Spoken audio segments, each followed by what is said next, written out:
ప్రశ్న కదా అడగాల్సింది ఇవాళ. ఓకే ఓకే నర్రారి వేణుగోపాల్ రెడ్డి గారు, ఏంది మీరు ఎవరు బీఆర్ఎస్ బీజేపీ కుమ్మక్కైందా, కాంగ్రెస్ బీజేపీ కుమ్మక్కైందా, అసలు ఉందా బీజేపీ జూబ్లీహిల్స్ లో? ఈ ఎన్నికలలో వాళ్ళు మాట్లాడేటప్పుడు ఎన్నికలలో అసహనంతో మాట్లాడుతుంటారు. బీజేపీ కాంగ్రెస్ కుమ్మక్కు కాదు, బీజేపీ టీఆర్ఎస్ కుమ్మక్కు కాదు, అందరికీ తెలుసు. కుమ్మక్కు అయితే మేము ఎందుకు పెడతాం? ఒక నేషనల్ పార్టీగా మేము 35% ఓట్లు వచ్చినాయి. కిషన్ రెడ్డి గారికి 20,000 మెజార్టీ వచ్చింది. వాళ్ళకు 20,000 మెజార్టీ కానీ వాళ్ళు 20,000 ఓట్లు వస్తాయా? మెజార్టీ సంగతి పక్కన పెడితే అట్లా కాదండి, మీరు ప్రిడిక్షన్ కాదు కదా చెప్పేది. అంటే మీరు ఇప్పుడు ఓటర్లు అందరూ వచ్చి మీకు 20,000 కూడా ఇయ్యం, లేకపోతే వాళ్ళకి ఇస్తాం వీళ్ళకి ఇస్తాం అని చెప్పిండ్రా? చెప్పిండ్రా? ఇప్పుడు కాంగ్రెస్ పార్టీకి ప్రభుత్వ వ్యతిరేకత ఉన్నది.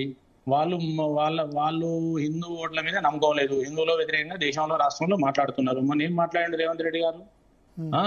మొడ్డి మీదకి వెళ్ళదంటే పాకిస్తాన్ వాడు మన ఇండియాకి వచ్చి మొడ్డి మీదకి వెళ్ళదంటే మనం పాకిస్తాన్ మీద కొట్టాలేక ఇక్కడికి వచ్చి కొట్లాడుతాడా అన్నాడు. అదేమైనా ఆయన సభ్యత ఉంది? ఆయనకి ఏమైనా అసలు మన సైన్యాన్ని, మన దేశాన్ని, మన ప్రభుత్వాన్ని గౌరవించే విధానం? ఒక ముఖ్యమంత్రి ఏం మాట్లాడి సోషల్ మీడియాలో ఆయనకి ఏమొచ్చిందో చూసుకోమని ఒక ముఖ్యమంత్రి స్థాయిలో గిదా మాట్లాడేది? ఆయన ఈ ఎన్నికలలో ఎవరు గెలిచినా ఎవరు పెట్టినా ప్రభుత్వాలు ఏం మారాయి, కానీ హోందాగా ప్రచారం చేసుకోవాలి కదా. నువ్వు సైన్యాన్ని అక్కడనో రాహుల్ గాంధీ నువ్వు సైన్యాన్ని విభజించే విధంగా మాట్లాడతావు, అటు ఎన్నికల వ్యవస్థ మీద మాట్లాడతావు, ఇటు న్యాయ వ్యవస్థ మీద మాట్లాడతారు, కులాల మీద మాట్లాడతారు, కుల విభజన మీద మాట్లాడతారు. అసలు దేశాన్ని ఏకంగా ఉంచాలనుకుంటున్నారా? అటు అమెరికా, ఇటు చైనా, పాకిస్తాన్ ఏజెంట్ లాగా మాట్లాడుతున్నారా, లేకపోతే భారతదేశం గురించి మాట్లాడుతున్నారా? భారతదేశంలో ఉన్న వ్యాపార సంస్థల మీద మాట్లాడతారు, విదేశీ వ్యాపార సంస్థలు ఇక్కడ చేస్తే వాడి గురించి ఏమన్నారు? జూబ్లీ హిల్స్ రిస్ట్రిక్ట్ అయితే ఇప్పుడు అక్కడ మాట్లాడింది ఇక్కడ మాట్లాడుతాడు కదా రేవంత్ రెడ్డి గారు, అవే మాట్లాడుతాడు కదా. రేవంత్ రెడ్డి కాంగ్రెస్ బీజేపీని లేపాలని ప్రయత్నం చేస్తున్నట్టు అనిపిస్తుంది. పాకిస్తాన్ ఇష్యూ జూబ్లీ హిల్స్ లో మాట్లాడితే హిందూ ఓట్స్ లేకపోతే మిగతా దేశభక్తుల ఓట్లు బీజేపీని లేపడైతే మొడ్డి మీదకి వెళ్ళంతా అంటారా? అప్పుడు వాళ్ళు ఆయన ఏమనాలి మరి మిగతా వాళ్ళు? ఆయన ఎవరిని తిడతాండు? సైన్యాన్ని తిడతాండు, దేశం కొరకు ప్రాణాలు అర్పించే సైన్యాన్ని తిడతాండు, చట్టబద్ధంగా ఎందుకంటే ప్రభుత్వాలను తిడుతాడు. అదేనా అది మాట్లాడేదని? ఏం మాట్లాడు? చెత్తనా కొడుకు అంటే ఎవరు చెత్తనా కొడుకులు? చెత్తనా కొడుకులు అయితేనే ఇప్పుడు చెత్తనా కొడుకు అన్నప్పుడు అది రివర్స్ అయితే ఎట్లుంటది? ఏం మాటలు? ఒక ముఖ్యమంత్రి స్థాయిలో మాట్లాడే మాటలా మేము మాట్లాడినా? మా బీజేపీలో మాటలు? అరే నువ్వు ఎన్నికల్లో ప్రచారం చేసుకో, నీ ఒక డెవలప్మెంట్ మీద, నీ సంక్షేమం మీద ప్రచారం చేసుకో, ఓటు అడుగు. నువ్వు ఎన్ని గిచ్చుకున్నా నువ్వు గెలవు నేను చెప్తాను. ఇలా రాసుకో, ఎన్ని గిచ్చుకున్నా నువ్వు గెలవు. నీకు మైనార్టీలు, నీకు హిందూ వాడు ఓటేయడు, మైనార్టీలు కూడా ఓటేయరు. మైనార్టీలో స్ప్లిట్ అయిపోతాయి. ఎందుకంటే ఎంఐఎం కేవలం తన హాస్పిటల్ కూర్చోకుండా అందుకు నేను సపోర్ట్ చేస్తాను అంటాను, లోపల మాత్రం వాళ్ళు వేరే ప్రచారం చేస్తాను. తెలియదా మాకు? కాబట్టి నువ్వు మంత్రిని చేసిన, ఒక మైనార్టీ మంత్రిని చేసిన, అజారుద్దీన్ నువ్వు మంత్రిని చేసినందుకు పేద ముస్లింలకు ఏం ఒరిగింది? ఆయనకు పేదలతో ఏం సంబంధం లేదు. వాళ్ళు అజారుద్దీన్ మంత్రి చేయంగానే మొత్తం మైనార్టీలంతా అటు గుద్దుతారా? కాబట్టి ఇవన్నీ కూడా అక్కడ ఎన్నికల విషయంలో మీరు ఎన్నికలు కొట్లాడండి, ప్రజాస్వామ్యబద్ధంగా మాట్లాడండి. ప్రజాస్వామ్యబద్ధంగా ప్రభుత్వంలో ఉన్న వాళ్ళు, చట్టం మీద ప్రమాణం చేసిన వాళ్ళు చట్ట వ్యతిరేకంగా, దేశ వ్యతిరేకంగా, కులాన్ని మతాన్ని రెచ్చగొట్టే విధంగా మాట్లాడితే ఎట్లా? ఎన్నిక అయిపోతుంది, ఇంకా 4 రోజులు అయితే అయిపోతుంది, తర్వాత కూడా మనం అందరం కలిసే ఉంటాం. కానీ ఒక ముఖ్యమంత్రి స్థాయిలో మాట్లాడే భాష మాత్రము అది సరిగా లేదు.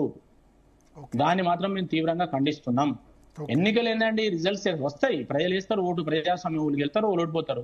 ఏమైతే రిజల్ట్, ఏదైతే రిజల్ట్ ఇలా మారిపోతారు. కానీ మాట్లాడిన మాటలు అయితే రికార్డ్ అవుతాయి కదా. మళ్ళీ రేపు నువ్వు మాట్లాడితే ఇంకోళ్ళు మాట్లాడతారు. ఆనాడు కేసీఆర్ మాట్లాడితే ఇలా రేవంత్ రెడ్డి గారు మాట్లాడతాను, ఇలా రేవంత్ రెడ్డి గారు మాట్లాడితే మళ్ళీ వాళ్ళు మాట్లాడతారు. ఇదేనా మీ భాష? కేటీఆర్ వాళ్ళు అన్నాడు, నాకు చాలా బూతులు వచ్చి కానీ నేను మా నాన్న ఆగమన్నాడు కాబట్టి ఆగుతున్నా అని ఆయన అన్నారు. వాళ్ళ నాన్న ఎక్కడ తిట్టిండి అయిపోయింది, ఆయన నేర్పించండి, ఆయన ఫాలో అవుతాడు. మన ముఖ్యమంత్రి ఫాలో అవుతాడు. ఏది పడితే అది మాట్లాడుతున్నారు అసలు.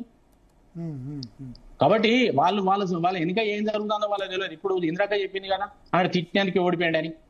మరి వాళ్ళు ఓడిపోయింది అన్నప్పుడు మరి వీళ్ళు ఇట్లా మాట్లాడాలి. సరే మన మా ఇందిరాక చెప్తే రేవంత్ రెడ్డి ఇంటారని నేను చెప్తే నా పార్టీ ఇంటారని నేను అనే కానీ, సరే మేము ఒక 2 పార్టీలలో కార్యకర్తలు మా వరకు మేము ఏదో పార్టీలో ఉన్నాం కాబట్టి పార్టీ కొరకు మాట్లాడతాం, అది వేరే విషయం. కానీ అందరం అయితే ప్రజాస్వామ్య, ఇప్పుడు బై ఎలక్షన్ జరుగుతున్నది. బై ఎలక్షన్ జరిగినప్పుడు మీరు ప్రచారం ఎట్లా చేయాలని ఇంత అనుభవం ఉన్న కాంగ్రెస్ పార్టీలో ఒరిజినల్ కాంగ్రెస్ వాళ్ళు ఎవరు ఇట్లా మాట్లాడతలేరు. నేను చెప్తున్నా, ఒక రేవంత్ రెడ్డి గారు తప్ప ఒరిజినల్ కాంగ్రెస్ వాళ్ళు ఇవి మాట్లాడతలేరు. వాళ్ళు మర్యాద మాట్లాడుతున్నారు. కాబట్టి ఎన్నిక గెలిస్తే ఓడుతుంది 3 సంవత్సరాల వరకు. ఇది కానీ ఇట్లా మాట్లాడడం కదా ప్రజలను విడగొట్టే విధంగా, ద్వేషం పెంచే విధంగా ఎట్లా పడితే అట్లా మాట్లాడడం, ఏం మాట్లాడడం, చేసే పనుల మీద ఓటాడు తప్పే ఉన్నది. తెస్తారు లేకపోతే లేదు. దాన్ని కూడా ఇప్పుడు నిన్న శశి థరూర్ గారు ఒక వ్యాసం రాసింది చదవండి, వాళ్ళందరూ చదవండి. ఒక ఆర్టికల్ రాసింది కూడా, ఏది ఫ్యామిలీ పార్టీల మీద రాసింది. వాళ్ళ కాంగ్రెస్ పార్టీ నుంచే రాసింది. మొత్తం దేశవ్యాప్తంగా ఎంత సర్క్యులేట్ అయింది జరిగినా అది ఇంకా అదే కాకుండా దాన్ని అట్లా ఆర్టికల్ ఒకటే కాకుండా ఇవాళ ఇండియా దక్షిణాఫ్రికా మ్యాచ్ జరిగింది మహిళలు, మనం వరల్డ్ కప్ పెట్టినాం. కానీ దక్షిణాఫ్రికా ప్లేయర్స్ వచ్చి మన వాళ్ళని కౌగులించుకొని ఏడ్చారు, గెలిచినందుకు అభినందించారు. మన భారతదేశంలో మన వాళ్ళందరూ కూడా దక్షిణాఫ్రికా టీంని అభినందించారు. మీరు కూడా బాగా ఆడారు. అంటే అలా ఓడిపోయినా కూడా వాళ్ళు సింపతి సంపాదించారు, ఓడిపోయినా కూడా సంస్కారాన్ని ప్రదర్శించారు. చూస్తున్నాం సోషల్ మీడియాని. అంటే దక్షిణాఫ్రికా ప్లేయర్స్ చూపించిన సంస్కారం ఓడిపోయినాక, పాకిస్తాన్ ఓడిపోయినాక చూసే సంస్కారానికి ఎంత తేడా ఉన్నది అనేది పోల్చి చెప్తున్నారు. ఎన్నికలలో కూడా ఎవరు గెలిచినా ఎవరు ఓడిపోయినా మనం మర్యాదగా మాట్లాడుకుని ప్రజాస్వామ్యంలోనూ ప్రజలు ఇష్టానుకూలంగా ఓట్లు వేస్తారు. ప్రజల యొక్క మెప్పు పొందేందుకు ప్రయత్నం చేసుకొని గెలిచిన వాళ్ళను ఓడిన వాళ్ళు అభినందించి మళ్ళీ ప్రయత్నం చేసుకుంటారు. కానీ ఇట్లా అన్పార్లమెంట్ మాట్లాడు, పిచ్చి పిచ్చి మాట్లాడు, ఎవరు బూతులు తిట్టుడు, ముఖ్యమంత్రి స్థాయిలో ఉండి చట్టం మీద ప్రమాణం చేసి చట్ట వ్యతిరేకంగా మాట్లాడు, అన్పార్లమెంట్ మాట్లాడు అయితే ఇది పద్ధతి కాదు. దీన్ని చూసి ప్రజలు ఇలాంటి వాళ్ళకి బుద్ధి చెప్పాలని నేను అంట. ఎవరు అన్పార్లమెంట్ మాట్లాడితే వాళ్ళకి బుద్ధి చెప్పాలని నేను అంటున్నా. ఏమైతుందండి ఎన్నిక, ఎవరు గెలిస్తేందండి? గెలుస్తారు, ఎవరో ఒకరు గెలుస్తారు. గెలిస్తే ఏమైతే ఏమైనా ప్రభుత్వం మారుతుందా దీంతో? అంత గట్స్ లేని వాళ్ళే తిడతారు. ఎందుకంటే ఒకవేళ గెలిచినా కూడా మరి ఒకవేళ ఎన్నిక వేరే పార్టీ, కాంగ్రెస్ వాళ్ళు వేరే పార్టీ మాకు ప్రమాదం అనుకున్నప్పుడు మీరు ప్రజలను మెప్పించే విధంగా పరిపాలిస్తలేరని చెప్పినట్టే కదా పరోక్షంగా. మీరు ఓడిపోతే మీ ప్రభుత్వానికి వ్యతిరేకత ఇచ్చినట్ట అని మీరు భావిస్తున్నారా? ముందే భావిస్తున్నారా విజయ్ గారు? అందుకే ఫ్రస్ట్రేషన్ పోతున్నారా? దాని మీద మీరు చెప్పాలి.